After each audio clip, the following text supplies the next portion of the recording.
Is love really a two-way street? It's a phrase as old as time, or at least as old as cars. A relationship is a two-way street.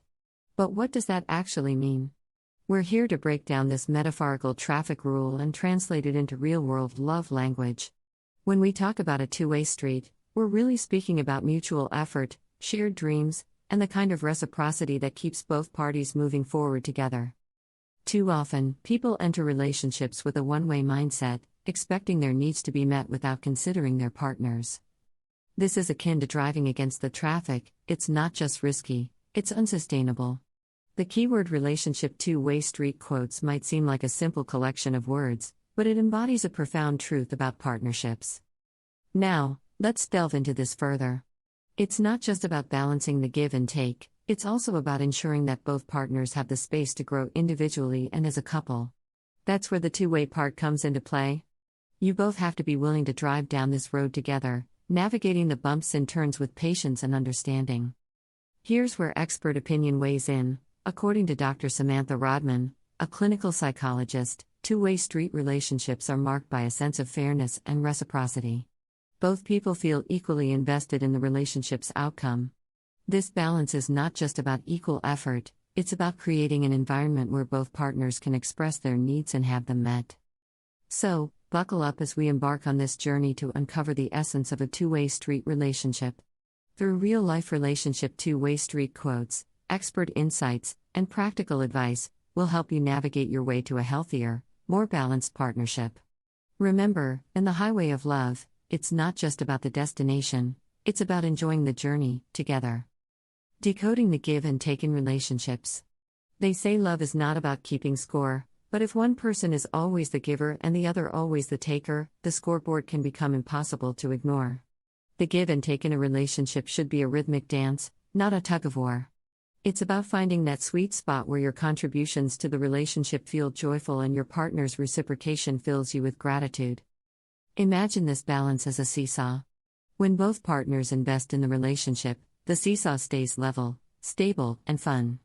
But if one person is doing all the giving, the seesaw tilts, and the joy dissipates, leaving one partner stranded up in the air. Relationship experts often underline the importance of this balance. As therapist John Amadeo writes, the health of a relationship depends on how well the balance of give and take is maintained. But decoding this balance isn't always straightforward. It's not about tallying who did what but about sensing when the flow between giving and receiving feels right. It's acknowledging the small acts of kindness as much as the grand gestures.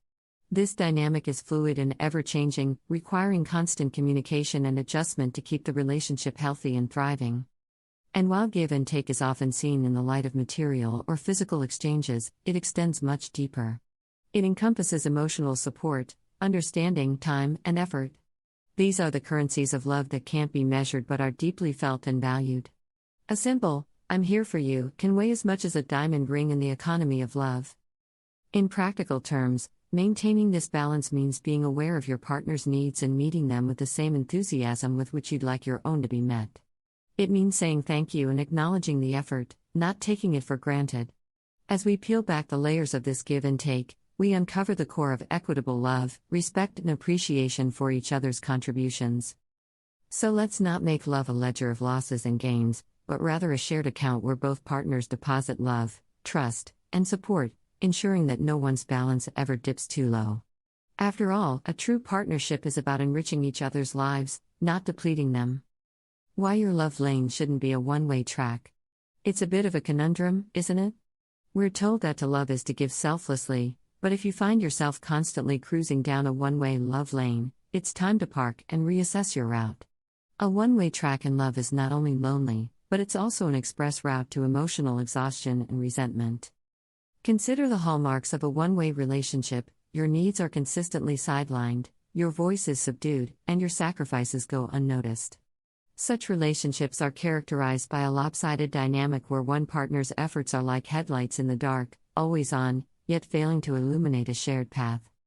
Turning this around doesn't mean slamming the brakes on your giving nature, it means inviting your partner to join in the journey.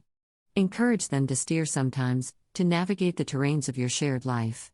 It's about fostering an environment where both partners can take turns being the co-pilot, ensuring no one is left carrying the map alone.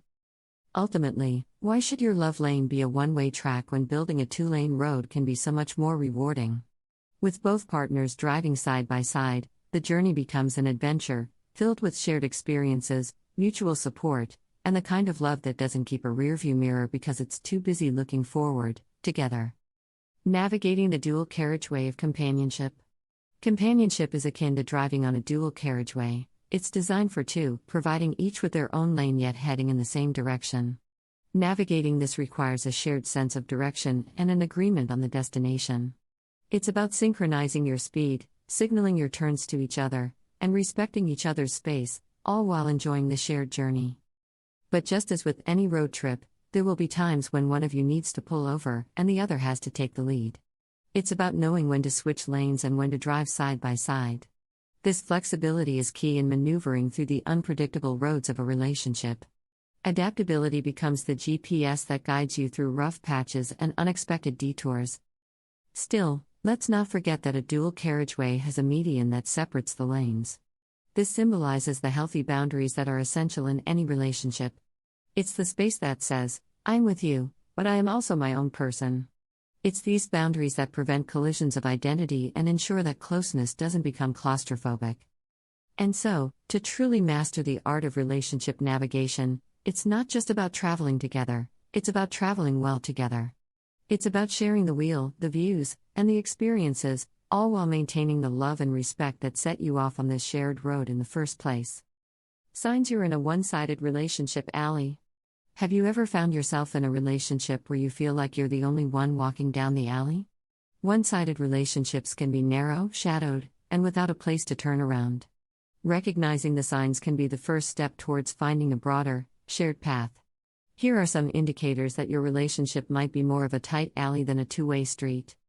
Firstly, if you're always the one making plans, reaching out, and initiating conversations, you might be walking alone. Reciprocity in a relationship means both people are proactive and eager to contribute to the relationship's growth. If it's just you, then you're in an alley built for one, not two. Secondly, if you're constantly compromising your own needs for the sake of your partner's, and this sacrifice isn't reciprocated, it's a sign. A balanced relationship isn't about one person bending backwards while the other stands straight, it's about both partners leaning in equally. Lastly, take note if your emotional well-being is solely dependent on your partner's mood or actions. This kind of emotional dependency is a telltale sign of walking down a one-sided relationship alley. It's healthy to have your own emotional autonomy and not have your happiness be a one-way street reliant on someone else's direction. How to shift from a roundabout to a two-way street. Feeling like you're stuck on a roundabout in your relationship, circling around the same issues without ever finding an exit, can be dizzying and disheartening. The key to shifting to a two-way street lies in finding that exit together and committing to a new path. It starts with a conversation, an agreement to stop circling and start supporting each other's journey forward. Begin by setting your intentions clearly. Sit down with your partner and express your desire for a more reciprocal relationship. This isn't about pointing fingers but about finding mutual ground. It's about saying, I want us to be on the same road, sharing the journey, not just me following or leading the way. Next, establish your directions. What do you both want from the relationship? Where are you heading individually and as a couple? This is about aligning your maps and ensuring you're both navigating towards a shared future, not just going in circles. Then, it's time to take action. Break the pattern of the roundabout by changing your usual responses. If you're the one always giving, ask for something in return. If you're the one taking, offer something without being asked. Small changes in behavior can steer your relationship onto a new, two-way street. Finally, remember that moving from a roundabout to a two-way street is a process. There will be wrong turns and adjustments needed, but with patience and persistence, you can find your way to a balanced, forward-moving relationship. Building bridges, the art of reciprocal affection. Building bridges in a relationship is an art form, one that requires patience, skill, and a willingness to connect two separate worlds. Reciprocal affection is the cornerstone of this bridge, ensuring that the emotional traffic can flow freely in both directions. The first step is laying the foundation, trust. Without trust, any bridge will crumble. It's built with honesty, consistency, and reliability. Show your partner that they can count on you, and insist on the same in return. Trust is the bedrock upon which all other aspects of affection are built. With a foundation in place, it's time to construct the pillars of understanding and respect. These support the weight of the relationship, bearing up under misunderstandings and disagreements. Understanding comes from truly listening to your partner, while respect is shown by valuing their feelings and opinions as much as your own. The bridge of a relationship is not built overnight. It takes time to fortify the connection with shared experiences, mutual support, and the intertwining of lives. Each shared moment, each act of kindness, is like adding another steel cable or beam to the structure, strengthening it against the storms. Communication is the roadway that spans the bridge. It must be kept clear and well maintained to ensure that affection can travel both ways without obstruction. This means speaking openly about your feelings, but also allowing silence when needed. It's about expressing gratitude, articulating needs, and confirming your commitment to the relationship. But even the strongest bridges need maintenance. This means revisiting issues when they arise, making repairs to trust if it's broken, and ensuring that the bridge can withstand the heavy loads of life's challenges. It's about being proactive in caring for the relationship and not waiting for a crack to become a chasm. And let's not forget that a bridge is a passage to somewhere. It's not just about the structure itself but about where it leads you. The bridge of reciprocal affection should lead to a place of mutual happiness, personal growth, and shared goals. It's not just about being together, it's about moving forward together.